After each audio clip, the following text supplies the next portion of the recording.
frozen out in Alaska. They show Trump and Putin carving up Ukraine with, not very favorable to either one of those people, and Ukraine feeling like they're getting left out. And listen, I mean, let's go back to the comments that Zelensky was making there. He keeps saying some of the same words. We're not going to gift anything to anyone, certainly not to an occupier, and we want a just and lasting peace. Okay, no one's asking you to gift anything to anyone. If there's a stronger army, they're not asking for a present. They're not asking for a supplication. They're either saying, you either give it to us this way or we will take it that way. It's not a gift. It's a recognition of reality. And to this day and to this moment, Zelensky still is not willing to acknowledge that. And that's going to be a real problem as we go forward, because, I mean, already the meeting hasn't even taken place yet. They don't even have the details finalized yet. Rubio last night kind of followed up on this a little bit and said, well, we hope something good can come out of this, but there's a lot of work, diplomatic work, that has to be done at the worker level prior to the meeting of the heads of state. You may recall that's one of the things I said yesterday when this was first announced. It was one of the reasons why it was so surprising even to me is because ordinarily you don't have heads of state meet until like 90%, 95% of all the details have been knocked out and arranged and agreed to, so that the two heads of state meet to maybe finalize any kind of nuance, but primarily to solidify and sign documents based on everything that's been agreed to.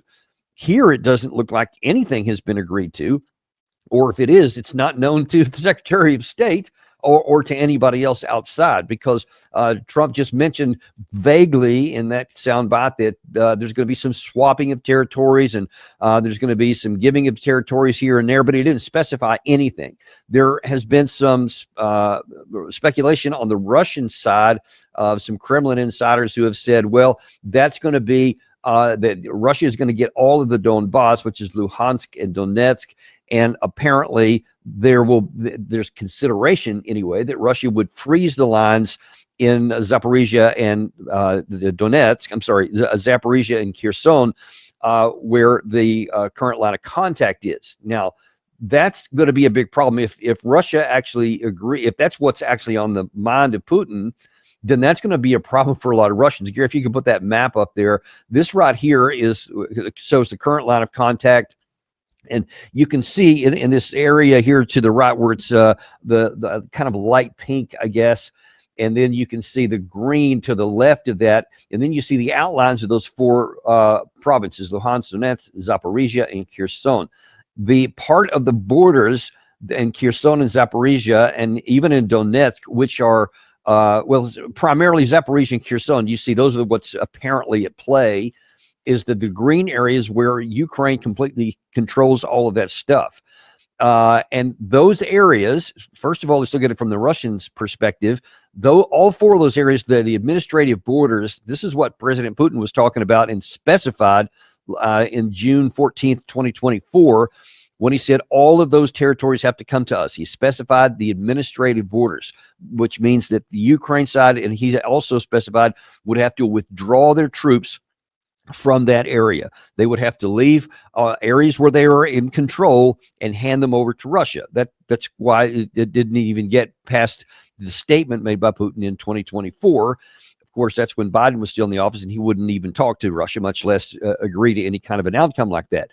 But part of the Russian side is that they have codified that into their constitution. Zelensky was talking about his constitution won't allow him to give anything up. Well, the Russian side also has a constitution. They have put that in theirs. And so they say that's all Russian territory, the entirety of it. So if now Putin agrees to anything less than that, and at least what's being claimed is under consideration on the Russian side, is that they will take all of Luhansk and Donetsk, but that they would consider conceding the remainder of the territory on the Ukraine side. Now, that would be a big problem for many in Russia, which we'll get to in just a second. But let me first of all show you on the Ukraine side.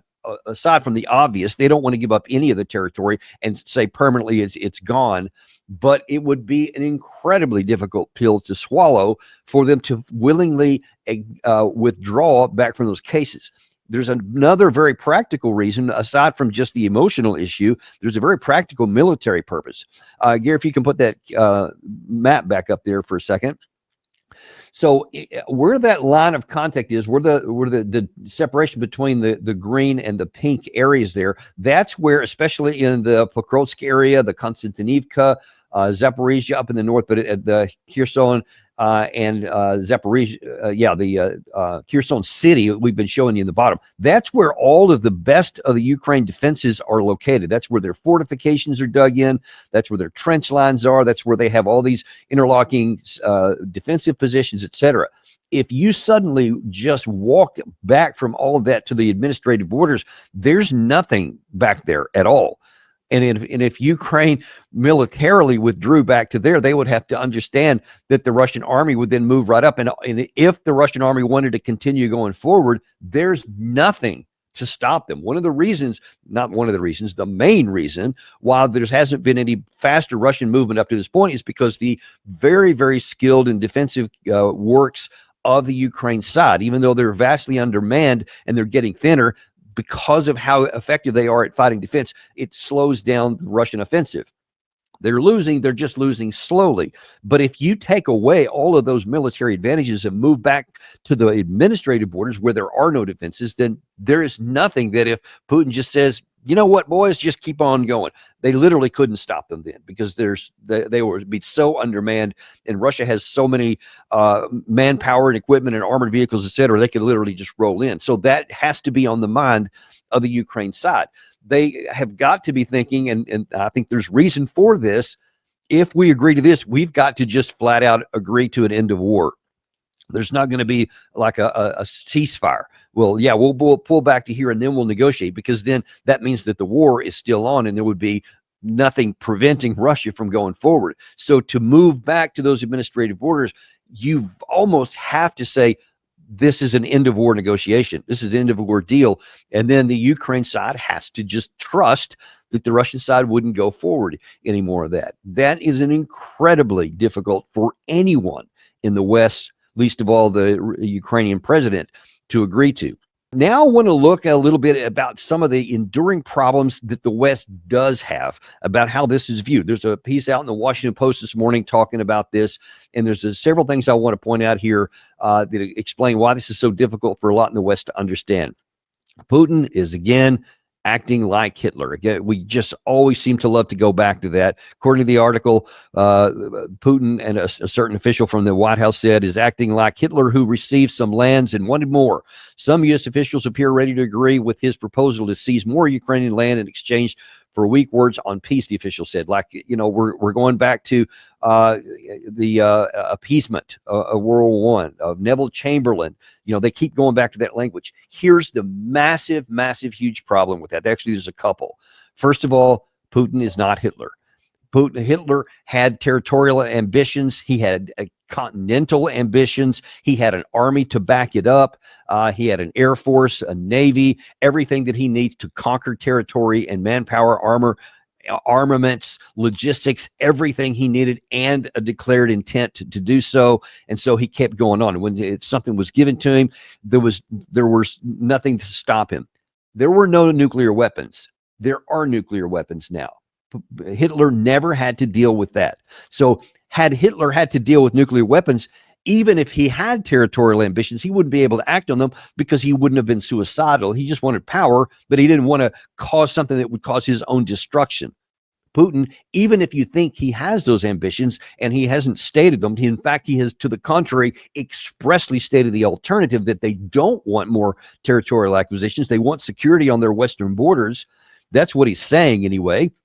But let's just assume that he's lying. Let's assume that none of these says in truth, and you shouldn't trust anything he says. You can trust that he's not suicidal because we do have nuclear weapons. So that's the first point. But then the second point is that when you talk about Hitler, this whole Hitler kind of thing, we talk about it like there's an option here. Like we can say, well, we don't want to reward aggression. We don't want to, give him the satisfaction of taking this territory. Okay, fair enough. You don't want to. But then there is the matter of the reality on the ground. Because here's what's so important for Western audiences to understand. and too few do.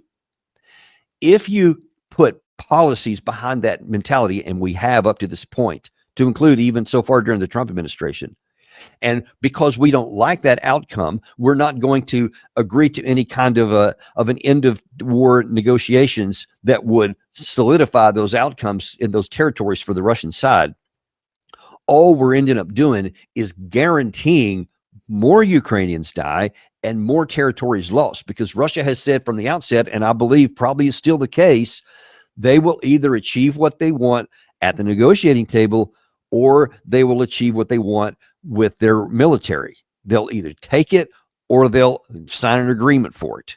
So if you care about Ukraine, then you have to take this bitter pill, swallow it hard, and end the killing right now, in the destruction of Ukraine right now. And listen, you can continue to build up. I wouldn't trust Russia. I wouldn't say, yeah, they said it's over, so cool, it's over, we can just go back to business as usual and not do anything about it. This has happened. So if I'm in the Baltics, if I'm in Poland, if I'm in Romania, I'm not going to trust anything. I'm going to build up my eastern defenses along the eastern part of my country, or the southern is the case for Poland, wherever it happens to be. All my borders with Russia, I would strengthen them, and I would make sure my military is able to repel any kind of an invasion. So by all means, do that. Don't trust anything Russia says, but also don't be so foolish as to say, because I don't like this outcome, we're going to do nothing, and we're going to allow Russia to continue to roll, to continue to kill more Ukrainians and take more territory. That's the bottom line. You got to look at this. You got to take the emotion out for a second and look at what makes sense and what's rational and what's logical. Don't condemn more of Ukraine to death and destruction that isn't going to change, because it doesn't matter if you want it or not. That is Russia's stated position. Now, this is ahead of the meeting in Alaska, assuming it actually comes off. We'll see if that does or not. But if it does, who knows what may come out of it. But at least up to this point, that has been Russia's steady position. And from a position of power, it's hard for me to imagine how that Putin is going to come to American territory and give something to Putin, to Trump, that Trump can't demand on the battlefield, or that Zelensky can't demand on the battlefield, or that the Europeans can't force onto Russia. So I just can't see him doing that. But I guess stranger things have happened, and we'll see.